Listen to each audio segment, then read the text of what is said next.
Hey everyone, and welcome to the next study. I'm really glad that you're going to listen along with me today. So, we're going to be looking at Ezekiel 10 and the four phases of Christ's ministry. The verse that we're going to start off with is Daniel chapter 12 and verse 4. But you, Daniel, shut up the words and seal the book until the time of the end. Many shall run to and fro, and knowledge shall increase. So this is a very important prophecy. The time of the end started in 1798 after the time and half a time of persecution by the beast power. And after that time period, knowledge is going to increase and people are going to run to and fro. And that running to and fro, I believe, is flipping back and forth in the pages of the Bible and looking and seeing about the revealing of the fulfillment of prophecy. So this is a really cool study, and it's really exciting that we're living in this time period. And just a quick other note that the Bible is a continuous revelation of Jesus, the Son of God, to us. So let's go ahead and jump into Ezekiel 10. So we'll start it off in verse 14. Each one had four faces, and this is speaking about the cherubim. The first face was the face of a cherub, the second face the face of a man, the third the face of a lion, and the fourth the face of an eagle. And the cherubim were lifted up. This was the living being I saw by the river Kibar. When the cherubim went, the wheels went beside them. And when the cherubim lifted their wings to mount up from the earth, the same wheels also did not turn from beside them.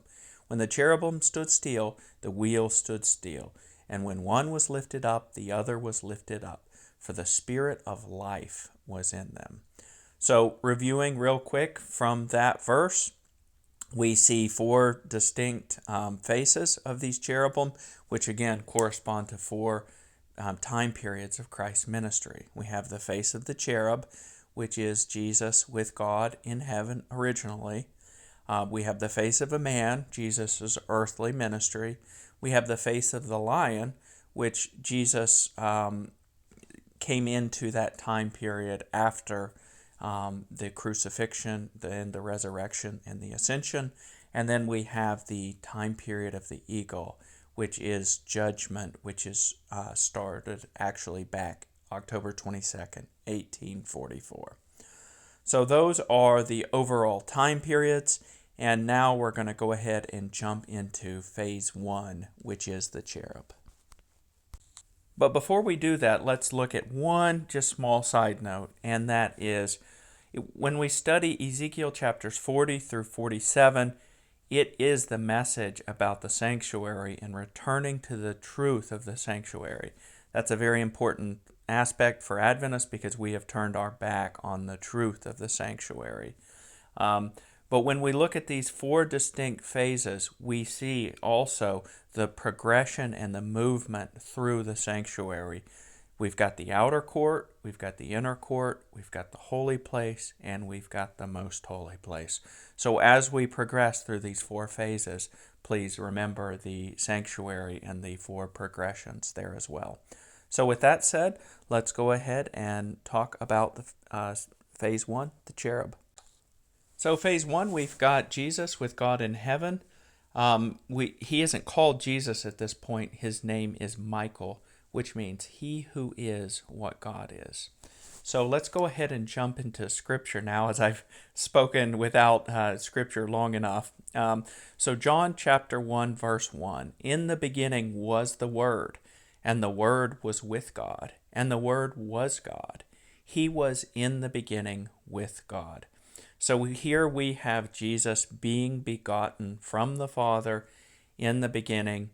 It says the Word was God, but that has to do with the nature of Jesus. As he was begotten from the Father, he had the same makeup and consistency and the essence. What he was God because he came out from God. He couldn't be anything else but God, because he was begotten from the Father. So let's read a little bit more about that Jesus being begotten, and we read about that in Proverbs chapter 8, and we started off in verse 22. The Lord possessed me at the beginning of his way, before his works of old. I have been established from everlasting.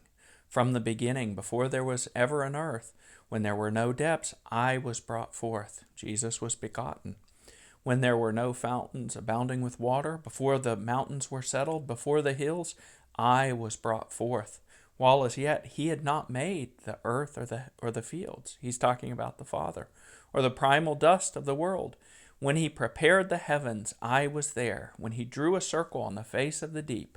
When he established the clouds above. When he strengthened the fountains of the deep. When he assigned to the sea its limit so the waters would not transgress his command. When he marked out the foundations of the earth. Then I was beside him as a master craftsman.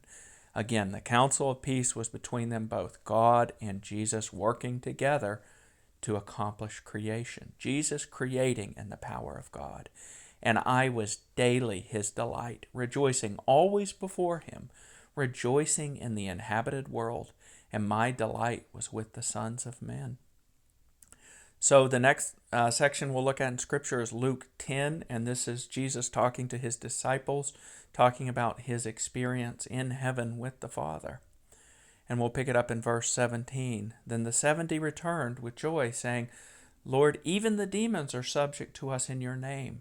And Jesus said to them, I saw Satan fall like lightning from heaven. So let's go on and study a little bit about the angel of the Lord. And we will pick that up. Of course, the angel of the Lord is Jesus as well. We will pick that up in Exodus 23, starting in verse 20. Behold, I send an angel before you to keep you in the way and to bring you into the place which I have prepared. Beware of him and obey his voice. Do not provoke him, for he will not pardon your transgressions. For my name is in him. And just a side note, we see that in Isaiah chapter 9. But if you indeed obey his voice and do all that I speak, then I will be an enemy to your enemies, an adversary to your adversaries. For my angel will go before you and bring you into the Amorites and the Hittites and the Perizzites and the Canaanites, the Hivites and the Jebusites, and I will cut them off. You shall not bow down to their gods, nor serve them, nor do according to their works, but you shall utterly overthrow them and completely break down their sacred pillars. Then moving on to the last verse in this section about the face of the cherub, we have Deuteronomy 31, and this is a very, very awesome promise here, starting off in verse 7. Then Moses called Joshua and said to him in the sight of all Israel, Be strong and of good courage, for you must go with this people to the land which the Lord has sworn to your fathers to give them, and you shall cause them to inherit it. And the Lord, he is the one who goes before you. He will be with you. He will not leave you nor forsake you. Do not fear nor be dismayed. So that wraps up the study on the cherub. I hope that you will listen along to the next study in the series when we discuss the time period of the man. Blessings to you.